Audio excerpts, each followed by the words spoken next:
नमस्कार, स्वागत है आपका और आप देख रहे हैं अपना YouTube channel dream academy. ACS Siddharth महोदय ने शिक्षकों के और प्रधानाध्यापकों के नाम एक बड़ा संदेश दिया है और सभी शिक्षकों का पृष्ठ पोषण करते हुए उनसे सहयोग की अपेक्षा की है इस पत्र के माध्यम से। इस पत्र के माध्यम से उन्होंने बताया है कि अप्रैल महीने में क्या पढ़ाया जाएगा, कौन-सी गतिविधियाँ होंगी, पोशाक राशि के बारे में भी उन्होंने कहा है कि इस सत्र से बच्चों के पास 4 सेट अब कपड़े होंगे, यानी पोशाक 4 सेट होंगे और कब मिलेंगे, किताबें कब मिलेंगी, इस पे उन्होंने बात की है। तो आइए वीडियो को शुरू करते हैं। वीडियो को शुरू करने से पहले आपसे आग्रह है, पहली बार चैनल पे आए हैं, तो चैनल को सब्सक्राइब कीजिए और मुझे आप अपने साथ जोड़िए ताकि आगे आने वाले दिनों में आपका सहयोग मैं करता रहूँ, आप तक अपडेट पहुँचाता रहूँ और आपकी खिदमत करता रहूँ। चलिए देखते हैं, आगे उन्होंने पहले आपको पैरा में देखा था तो उन्होंने सभी शिक्षकों को और छात्रों को बधाई दिया है और नए सत्र में प्रवेश करने के लिए, नए वर्ग में प्रवेश करने के लिए उन्होंने अपनी शुभकामनाएँ प्रेषित की हैं। पहले बिंदु में उन्होंने कहा है कि जो बच्चे हैं वो बच्चे आपको प्रवेश किए हैं कक्षा 1 में, उनके लिए अच्छे माहौल बनाए जाएँ।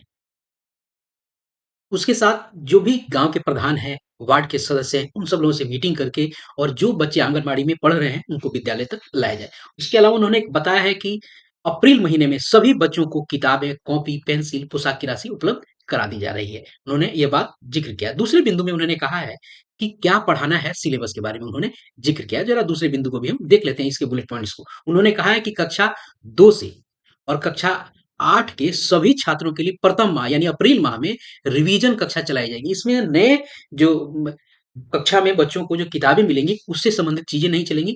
पिछले कक्षा में जो बच्चों को पढ़ाई गई थी बात, उसको रिवीजन कराया जाएगा और जिसमें क्या है, यानी पिछली कक्षा के सिलेबस का रिवीजन कराया जाएगा, जिसमें विशेषकर गणित, विज्ञान और रीडिंग पर विशेष जोर दिया जाएगा।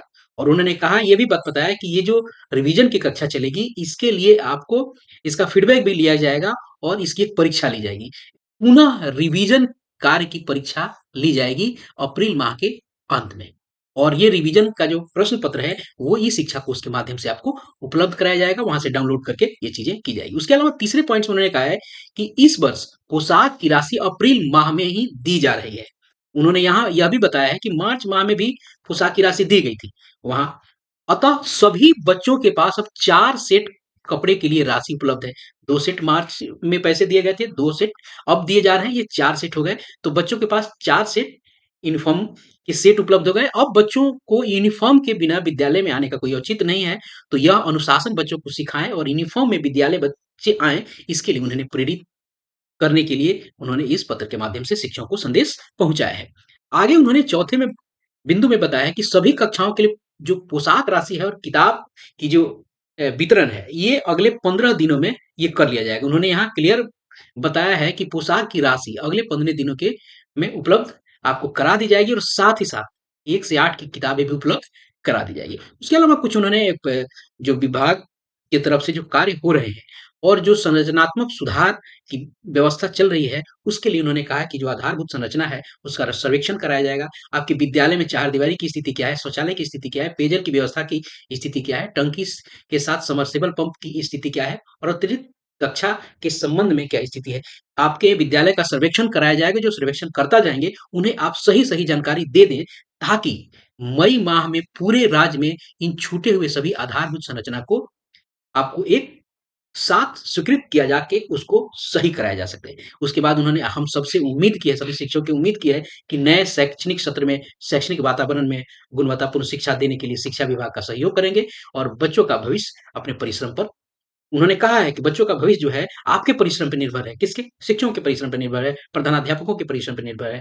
आपका योगदान अमूल्य है और आपके समर्पण एवं परिश्रम से ये बच्चे भविष्य में एक सशक्त और समृद्ध राष्ट्र के निर्माण में आपका अपना योगदान दे सकेंगे। उसके साथ उन्होंने अपनी तरफ से शुभकामनाएँ और बधाई संदेश भी प्रेषित किया है। तो ये था आपको एसीएस महोदय के द्वारा सभी प्रधानाध्यापक, शिक्षक और शिक्षाओं के लिए संदेश और उन्होंने सहयोग माँगा है शिक्षकों के साथ। तो आइए मिलके सहयोग करते हैं और अपने हिस्से का कार्य करते हैं और एक नए और गुणवत्तापूर्ण शिक्षा की तरफ बिहार को अग्रसर करते हैं। धन्यवाद। जय हिंद।